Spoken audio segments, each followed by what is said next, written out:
మా ప్రతినిధి శిరీషతో ఉన్నారు. ఒకసారి చూద్దాం. Sirisha, over to you. నమస్తే సార్. యా సార్, తెలంగాణ ఉద్యమం గురించి మాట్లాడాలి అంటే ఒకటి రెండు మాటలతో చెప్తే కనుక క్లోజ్ అయ్యేది కాదు. తెలంగాణ ఉద్యమం 2001 నుంచి ఇప్పుడు మీరు ఏదైతే పేరు చెప్తున్నారో వారి పేరుని నేను డైరెక్ట్గా పేరు మెన్షన్ చేయకుండా వారినే చూపిస్తాను.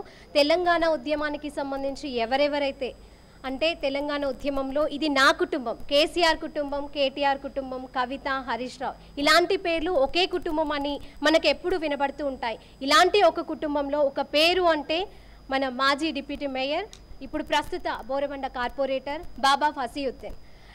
ఈయన గురించి చెప్పాలంటే నా కుటుంబం, నా ప్రజలు, నా పాలన, నా కుటుంబంలో ఎవరికి ఏది తక్కువ కాకుండా ఉండాలి, అందరికీ సమానంగా ఉండాలి, అందరికీ హక్కులు సమానంగా వెళ్ళాలి. ఇలా తెలంగాణ ఉద్యమం 2001 నుంచి కొనసాగుతూ ఉన్నప్పటి నుంచి కూడా ఏదైనా కేసులు నమోదయ్యాయి.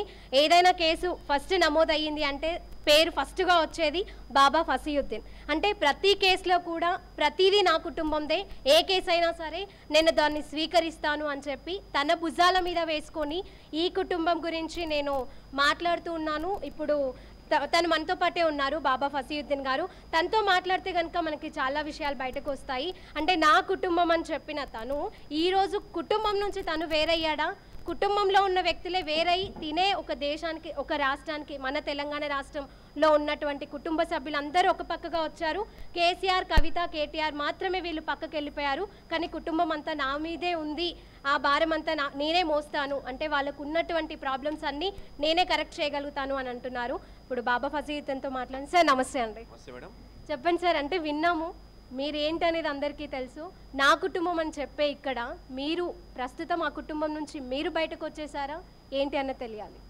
తెలంగాణ రాష్ట్రం పోరాటం కోసం 2001 నుంచి అప్పుడు టీఆర్ఎస్ పార్టీ ఏర్పడ్డప్పటి నుంచి అప్పటి అధ్యక్షుడు కేసీఆర్ గారితో కదం సే కదం మిలాంచి పగలనక రాత్రనక కేసులనక ఆకలికి అదే పోలీసుల బంధువుల తూటాలకు లాఠీ దెబ్బలకు జైళ్ళు గోడలకు ముద్దులాడి ప్రత్యేక రాష్ట్రం రావాలని కోసం పగలనక రాత్రనక ఎండనక వాన కష్టపడి రాష్ట్రం సాధించుకున్నాం.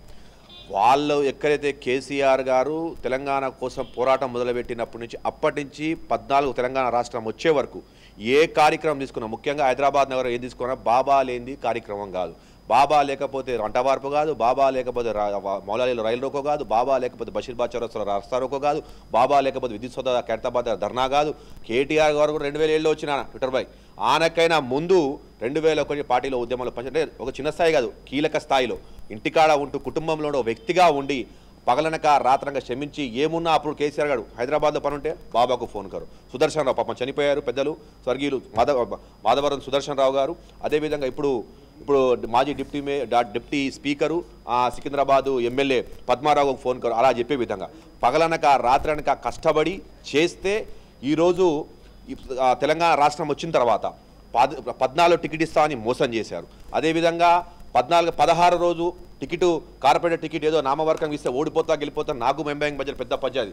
నా కష్టంతో పడే ఉద్యమాలు చేసి ఆ ఉద్యమాలు లేక పోరాడినా కాబట్టి కష్టపడి 16లో గెలిచిన తర్వాత మేయర్ నుంచి డిప్యూటీ మేయర్ అన్నారు. తర్వాత అయిపోయిన తర్వాత 2018లో మళ్ళీ టికెట్ ఇస్తాం నీకు అంబర్పేట పోతావా జూబ్లీ పూసిపోతావా అన్నారు. అంత మధ్యలోనే వీళ్ళందరూ ఎవరైతే టీడీపీ పార్టీ అయిపోయిన తర్వాత ఏదైతే టీడీపీ పార్టీలో వాళ్ళ ఎలవేషన్ అందరూ కూడా టీఆర్ఎస్ పార్టీలో వచ్చి రాగానే వాళ్ళకి పెద్దపీఠం ఇచ్చారు. పెద్దపీఠం వాళ్ళకు గోపీనాథ్, తలసాని శ్రీనివాస్ యాదవ్, మా తర్వాత తలసాని శ్రీనివాస్ యాదవ్, గోపీనాథ్, గాంధీ, కృష్ణారావు, అదేవిధంగా వివేక్ గారు, అదేవిధంగా మల్లారెడ్డి, వీళ్ళందరూ ఎర్రబెల్ దయాకర్ రావు వీళ్ళందరూ వచ్చి అప్పుడు పార్టీలో ఆ నియోజకవర్గంలో జిల్లాలో పార్టీ కోసం పగలనక రాత్రనక టీఆర్ఎస్ కోసం పగలనక రాత్రగా పనిచేసిన ఉద్యమకాలను, ముఖ్యంగా ఉద్యమకాలను అందరినీ పక్కన పెట్టి, ఎందుకంటే కేసీఆర్ గారు అధికారం ఉంటే ఉండలేరు.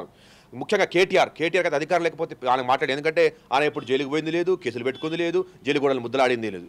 అంతా చేసింది మేమే. అంతా ప్రోగ్రామ్ ఆర్గనైజ్ చేయాలి, ఆయన రావాలి, మాట్లాడాలి, వెళ్ళిపోవాలి. అలాంటి వ్యవస్థను ఏర్పాటు చేస్తుండే. అయితే ఆ టైంలో అన్ని ఉద్యమాలు చేసిన తర్వాత ఎప్పుడైతే ఈ టీడీపీ నుంచి అందరూ టీఆర్ఎస్కి వచ్చేసిరో పార్టీ ఫిరాయింపు చేసి వచ్చేసి రాగానే మా అక్కడ ఉద్యమంలో పనిచేసిన వాళ్ళందరికీ పక్కన పెట్టేసి వాళ్ళ పెద్దపీట వేయటం, వాళ్ళు ఏది చెప్తే అది వింటాం.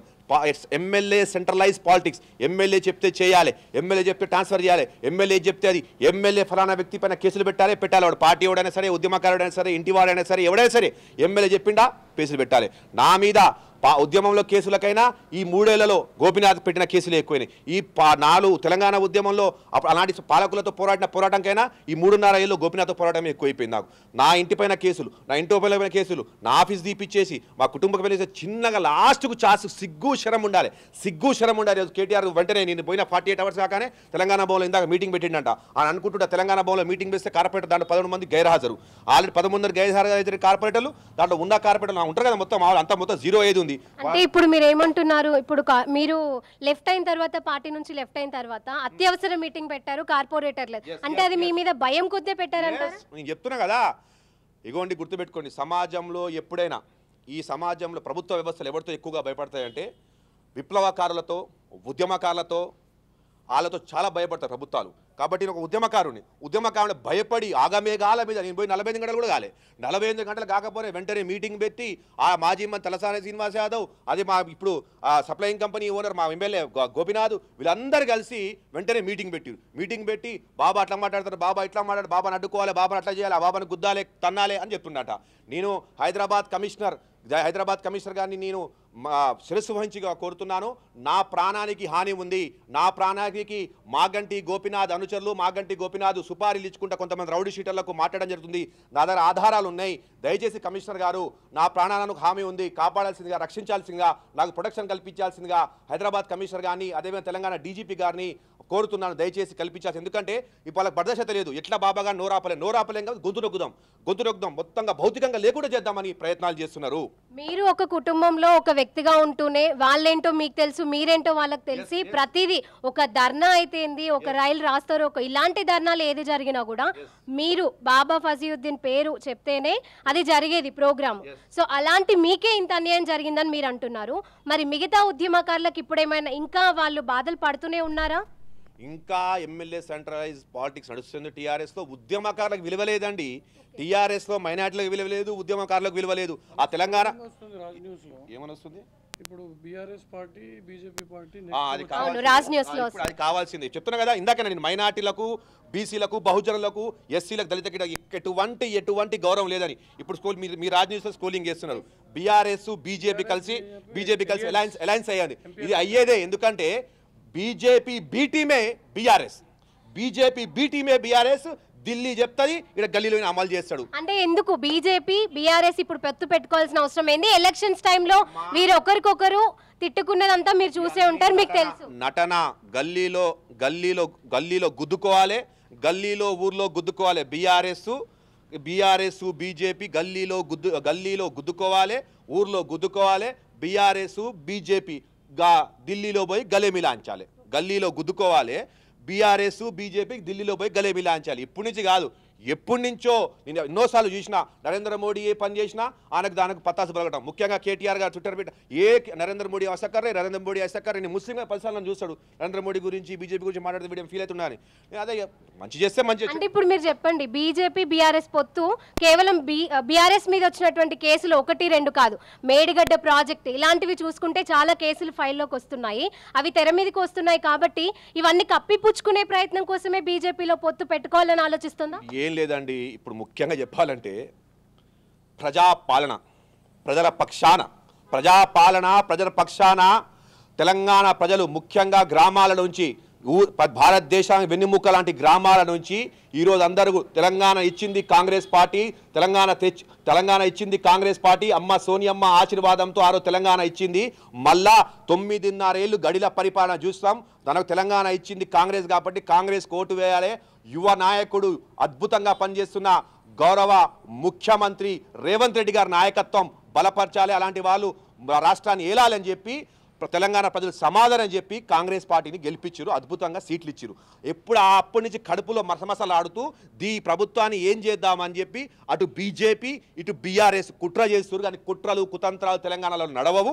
తెలంగాణ ప్రజలు ఎవరి పట్ల ఉన్నారు, ఎవరి పట్ల ముందు చూపులో ఎవరి పక్షాన ఉన్నారంటే అది కాంగ్రెస్ పార్టీ పక్షాన ఉన్నారు. ఎవరి నాయకత్వాన్ని కోరుకుంటుండంటే రేవంత్ రెడ్డి గారి నాయకత్వాన్ని కోరుకుంటారు. ఎవరితో కలిసి నడుస్తామంటే కాంగ్రెస్తో కలిసి నడుస్తామంటున్నారు. ఎందుకంటే ఈ భారతీయ స్వతంత్ర పాత్ర తేయటంలో కీలక పాత్ర పోషించింది కాంగ్రెస్, తెలంగాణ రాష్ట్రాన్ని ఇచ్చింది కాంగ్రెస్. కాబట్టి తెలంగాణ రాష్ట్రం అదిగాక ఈరోజు రేవంత్ రెడ్డి గారు పగలనక రాత్రనక రాష్ట్రం కోసం పనిచేస్తున్నారు. ఈరోజు మీరు చెప్పండి, మీరు మనం కలిసి రేపు ముఖ్యమంత్రి గారు కలవాలనుకుంటాం, ఒక 1 అవర్ 2 అవర్స్ మనకు అపాయింట్మెంట్ దొరుకుతుంది, 1 డేలో పోయి సీఎం గారితో మన కష్టాలు చెప్పుకుంటాం. గతంలో గడిలపాన్లో నేను డిప్యూటీ మేయర్గా ఉన్నా, మేయర్లు ఉన్నారు, కార్పొరేటర్ ఉన్నారు. సార్ ఒక్కసారి ముఖ్యమంత్రి గారు మీరు ఒక్కసారి ముఖ్యమంత్రితో 10 ఆయన డిప్యూటీ మేయర్గా ఉన్నప్పుడు ఒక్కసారి కూడా మా కార్పొరేటర్ కలవలేని పరిస్థితి ఉండే. నేను వ్యక్తిగతంగా డిప్యూటీ మేయర్ కలిసినా కానీ కార్పొరేటర్ ఎప్పుడు కూడా సార్ ముఖ్యమంత్రిని కలిపి కలవరు. అదేవిధంగా కేటీఆర్ కేటీఆర్ అంటే ఎవరైనా మీటింగ్ జిహెచ్ఎంసీ ఆఫీస్ మీటింగ్కి వస్తే మాత్రం జిహెచ్ఎంసీ ఆఫీస్ మీటింగ్కి ఎవరైనా వస్తే కార్పొరేటర్లు ఎందుకు వచ్చారు వాళ్ళు రివ్యూ మీటింగ్కి? అరే వాళ్ళు కార్పొరేటర్లు. సార్ చివరగా రాజ్ న్యూస్ తరఫు నుంచి మీరు చెప్పేది ఏంటి? ఒక్కటే రాజ్ న్యూస్ నుంచి నేను కోరేది ఏంటంటే ఈరోజు తెలంగాణ ప్రజలు, యావత్ తెలంగాణ ప్రజలు, ముఖ్యంగా తెలంగాణ ప్రజలను, హైదరాబాద్ ప్రజలను, ఆ ముస్లిం సోదరులను, దళిత సోదరులను, బహుజన సోదరులను కోరేది ఏంటంటే బీఆర్ఎస్ బీజేపీకి బి టీము, వాళ్ళు తప్పకుండా ఎన్నికల్లో కలిసి వస్తారు. దానికి సమాధానం చెప్పాలి. మన పార్టీ, మనల్ని కాపాడే పార్టీ, తెలంగాణ రాష్ట్రాన్ని ఇచ్చిన పార్టీ కాంగ్రెస్ పార్టీ. రేవంత్ అన్న నాయకత్వాన్ని, సోనియమ్మ ఆశీర్వాదం తీసుకొని మనం తప్పకుండా బలపరచుకోవాలి, కాపాడుకోవాలి. బీఆర్ఎస్ వాళ్ళ మాటలలో, బీజేపీ వాళ్ళ మాటలో రావద్దు. మసిబూసి మారడిగా చేయడంలో వెన్నతో పెట్ట విజ్ఞ బీఆర్ఎస్ పార్టీ నాయకులకు, ముఖ్యంగా కేటీఆర్, అదేవిధంగా హైదరాబాద్ కమిషనర్ గారిని నా ప్రాణానికి హాని దయచేసి కాపాడిస్తూ కోరుతున్నాను. రైట్, ఇదండి ఇప్పుడు తెలంగాణ ప్రభుత్వం ఏం సాధించింది, ఇప్పుడు కాంగ్రెస్ ఏం సాధించబోతోంది అనేది తన మాటల ద్వారా అయితే ఓవర్ టు యూ.